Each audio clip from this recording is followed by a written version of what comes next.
Thank you for inviting me to speak to this gathering of some of the finest people I know of working collectively to ensure that our future is one in which human-scaled technologies, values, and outcomes shape our society despite the many challenges that we face.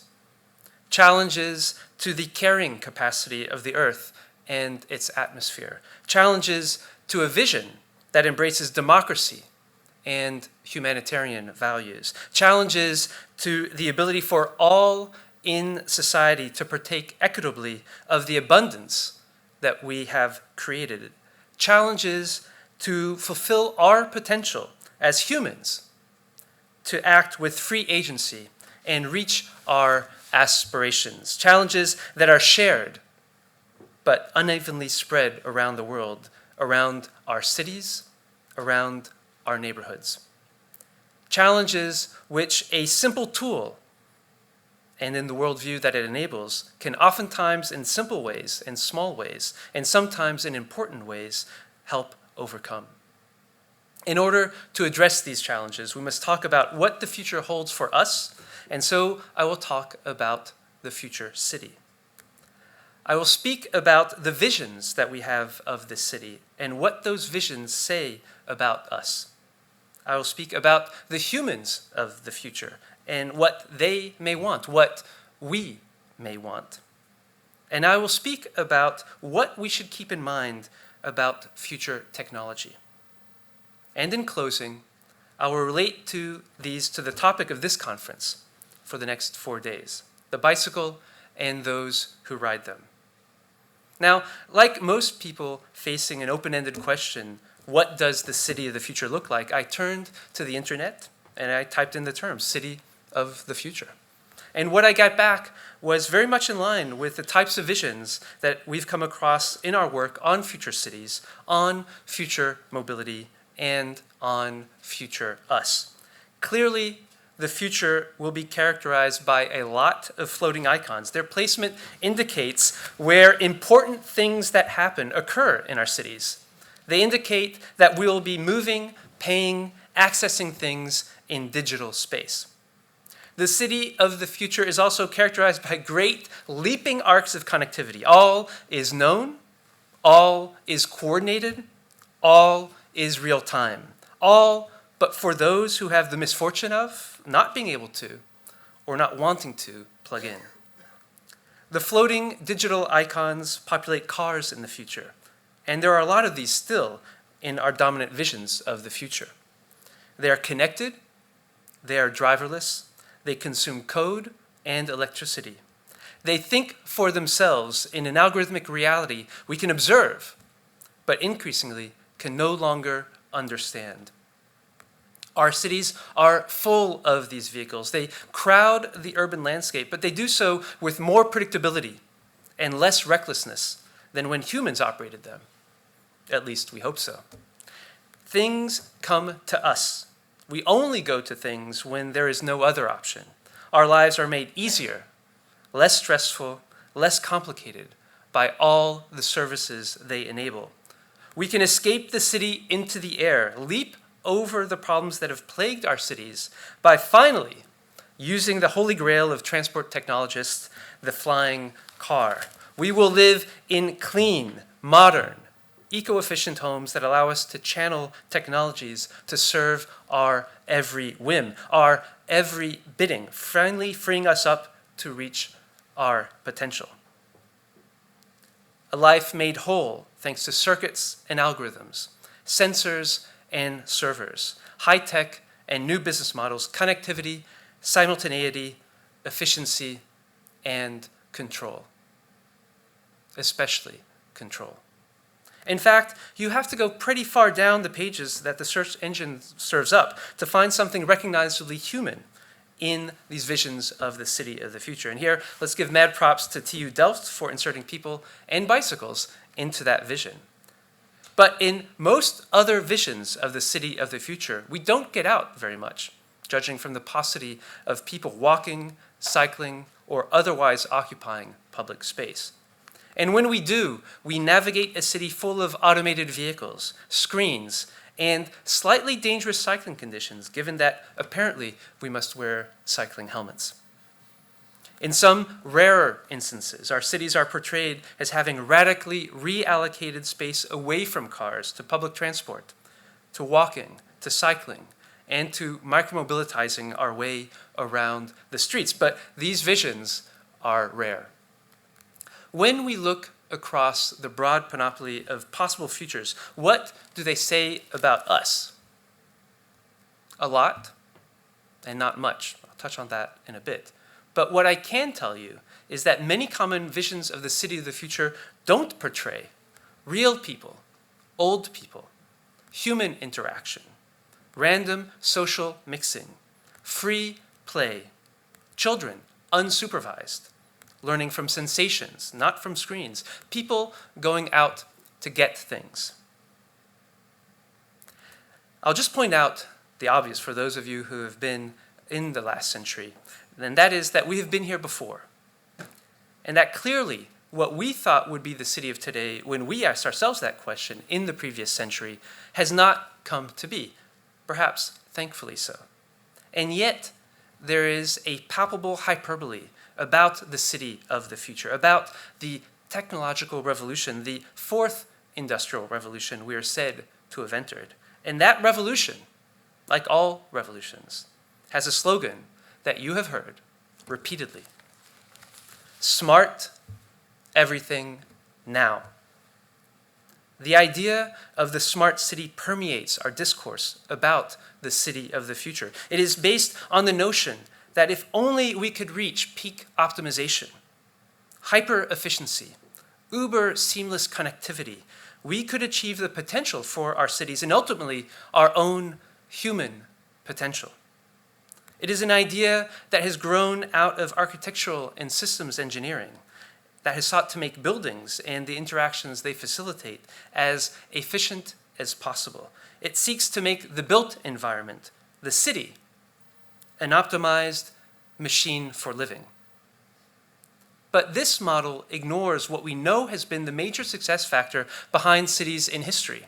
What makes cities function best? What makes them function for us is how well they enable random mixing of ideas, creative connections, unplanned activities, and serendipitous interactions. The successful city has always taken its energy from the margins of planned space and from the gaps in formal structure. This is a lesson that we must not forget in the city of the future. The smart city is also embedded in a worldview that shapes how well citizens can partake in its vision and benefit in its outcomes. Professor Rob Kitchen of Maynooth University underscores the fact that the smart city fits a top-down view of agency, choice, civil, social, and political rights that is not necessarily aligned with those of people, but with the incorporated interest of governments and the private sector. Now, this does not necessarily lead to bad outcomes, but it does raise some important questions going forward. The scholars Judy Wackman of the London School of Economics and the late Margaret Kennedy of the University of Hanover have pointed out that the values that underpin the notion of the smart city, including single dimensionality, hyper efficiency, monumental scale, formal systemization, transaction, and profit orientation are all gendered and male. They reflect only partially what humans might aspire to in the city of the future. So when thinking about the city of the future, we should ask ourselves, whose future are we thinking of? The wealthy and the connected? The poor and the unbanked? Those who live in the increasingly gentrified citadels of privilege that many of our central cities have become? Those that live in the margins of our urban spaces for whom the right to mobility is a difficult one to realize? And equally important to keep in mind is which cities are we thinking of? Is it Addis or Amsterdam? Is it Cartagena or Copenhagen? Is it Hanoi or Houston? And finally, what about the future? And here's the thing, and pardon me for being a bit philosophical here, but there is no way to know what the city of the future will be like. Not materially, not in a way that we can experience. And that is because all that exists is what is today and what is remembered from the past. In fact, when we discuss our visions of the city of the future, it says more about where we are coming from and where we are now than where we will be in the future.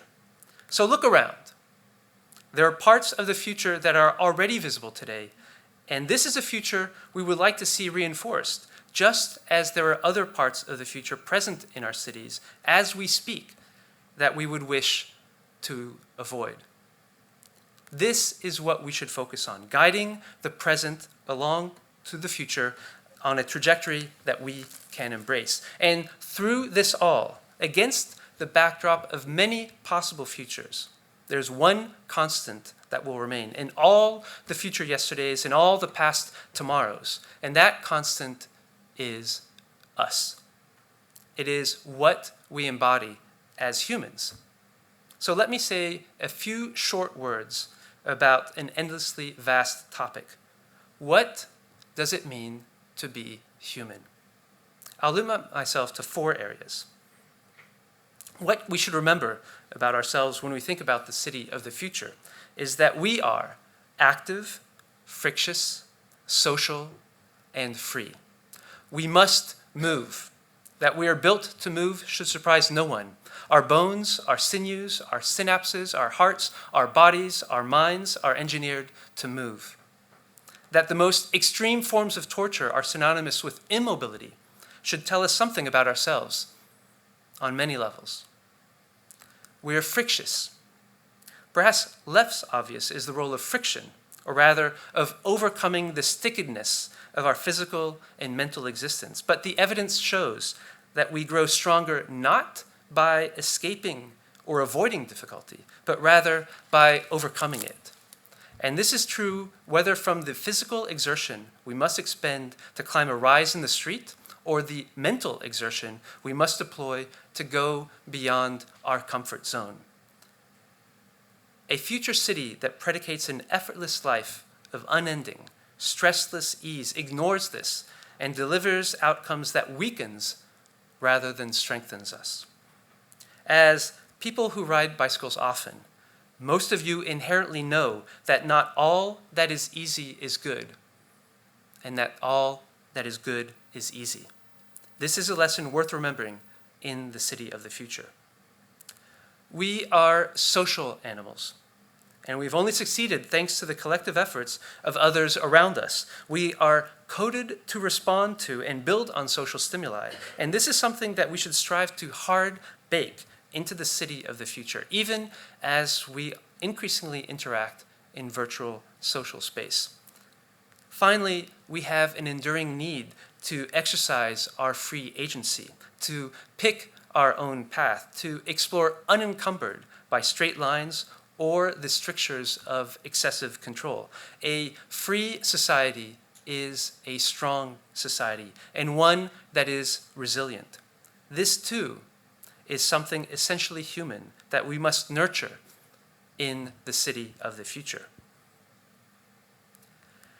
How will we achieve our potential in the city of the future? It will be in part through our use of technology. And now I was a bit unfair earlier in my depiction of the city of the future because the critique that I leveled, that these visions are of a technologically dominant and a human-light future, a critique is well known. In fact, many proponents of the smart city, of smart mobility, of the smart future, claim that these futures are only possible if we place people at the center of these visions. Now, fair enough, but let's keep in mind how technology can bring both good and the unexpected. Peter Paul Verbeek, the Dutch philosopher of technology, points out that what we do is shaped by the tools we use to do it. In essence, we use tools to shape our world, but our tools also end up shaping us. And one of the principal tools we have deployed to move in our cities in the last century has changed how we move and has changed our cities in its image. It has granted us new possibilities, but has filled up space while depleting our shared resources. It has connected people to opportunity, but has isolated many, including its users, and made life more unsafe. It is a tool that demands speed, space, and simplification of our cities to meet its technological characteristics. It exerts, in the words of the philosopher-historian Ivan Illich, a radical monopoly. Not in the sense of monopolizing a market, but by making all choices counter to its design and requirements impossible. A radical monopoly crowds out all freedom but its own. In some senses of the word, it may be a productive technology, but it is also a fundamentally reductive technology. We welcomed the car into our cities and benefited from its use, but it, too, benefited from the radical monopoly it was granted. And it was only later that we came to understand that this monopoly was profoundly problematic in the complex human and social spaces that we inhabit. And thus, we have spent a half century or more rebalancing the priority we place on technology that helps us move, on the one hand, and cities, places, and experiences that move us, on the other. So when we think about welcoming technology into the city of the future, let us not overlook the risk of new radical monopolies that may take hold. This monopolizing potential is embedded in tools that deliver great value to people, including those who ride bicycles. Like with any technology, its use will shape what we do and ultimately who we and what our cities will become. And so the algorithmization of daily existence, of urban space, of mobility, and how we interact with each other represents a new potential emerging radical monopoly if we do not let up our vigilance. It changes long-standing activities that have centered in urban areas, activities that have historically anchored the very essence of urbanity. It makes new business models that hold both promise and peril possible. It seeks to replace drivers with code, with unknown but putatively beneficial results. But at the same time, its technical limitations, especially in reliably and robustly perceiving those walking and cycling, has led some to lay the first brick in the radical monopoly of self-driving systems, a monopoly that would require cyclists and pedestrians to be connected, to be wired, to be transpondered for their own safety, for our own safety. We've been here before with rules on fluorescent vests, on mandatory helmet use, and victim blaming of the worst kind, all to facilitate the radical monopolist in our midst. Let us be clear that if self-driving systems cannot detect cyclists and pedestrians on their own, then they are not ready to be given license to operate. The risk of being crowded out of our collective space by the demands of technologically limited systems is not trivial, and one to which we should be ever vigilant in order not to replay the mistakes of the past. But the radical monopoly imposed by code can be more insidious and less obvious than the risks imposed by self-driving technologies. Tristan Harris was Google's design ethicist and now works to help design technology that does not hijack our psychological vulnerabilities. He outlines many ways in which these hijackings happen. They occur in broad daylight with our full participation. One method is to constrain choices by controlling the options on the menu. We are offered multiple choices every day, enticing choices, compelling choices that we freely select. But we rarely ask ourselves, why these choices and not others? What isn't on the menu? Whose menu is this? Are these choices empowering me, or are they constraining me? The most empowering menu is different than the menu that has the most choices. But when we surrender to the menus we're given, it's easy to lose track of the difference. And this is true in our smartphone, just as it is on our streets. A second hijack is to engineer constant attention to the digital stream served in our pocket and in our hand by designing a constant stream of intermittent variable rewards, likes, connections, messages, clicks, swipes. We feed a constant stream of addictive serotonin directly to our brains. Designers in the digital space seek to elicit maximum interaction and maximum addictiveness. This engagement makes for good business, but it can also serve to enslave us and make us less sensitive to what is truly important to our well-being on our screens and on our streets. Harris highlights other digital tech hijacks that are routinely used in the design of digital interactions. All of these techniques act directly on our brain chemistry and ensure continued, repetitive, and deep engagement with the digital services and the ecosystems we are served. He points out it also changes us on the inside. We grow less and less patient for reality as it is, especially when it's boring, especially when it's uncomfortable. We come to expect more from the world, more rapidly, and because reality can't live up to our expectations, it reinforces how often we want to turn back to our screens, a self-reinforcing feedback loop. This complex of digital services and increasingly our digital life risks making us less engaged with our cities, and in some ways, fundamentally less human. It represents an emerging potential radical monopoly, a set of technologies that would crowd us out, just as they draw us in. And this is where I would like to end, to talk about a simple technology, one that is not young, but that helps keeps us so, one that is an antidote of sorts to all that may emerge from the rapid digitalization of our cities, of our spaces, of ourselves. It is a fundamental technology for the city of the future because it is restorative at its core. It builds and improves us with its every use. It makes us more human every time we use it. It is convivial in the common sense of the word and in the sense that Ivan Illich uses. It is a technology that works with us, not just for us. It is connective. It connects us to each other, and it connects us to our everyday surroundings. And it is liberating. It frees our minds to focus on just one thing, moving. And it liberates our minds to wander free of everyday worries. It materially frees us from the straight lines that would keep us bound to a plan not sized to our imagination, nor to our possibilities, nor to how we would like to explore our world. The bicycle. Analog, electric, owned, leased, shared, for work, for friends, for life.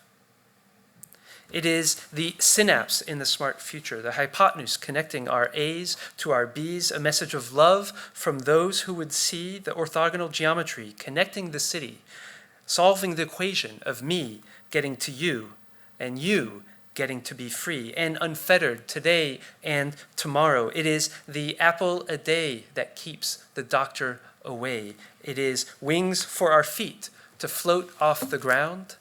It is how we get lost. It is how we get found. It is the B to the I to the C to the Y to the Y to the Y to the Y, ride a bicycle in the city of the future. I cannot know your reasons. I trust that they are strong.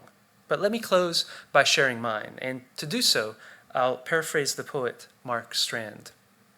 When I ride, I part the air, and always the air moves in to fill the spaces where my body's been.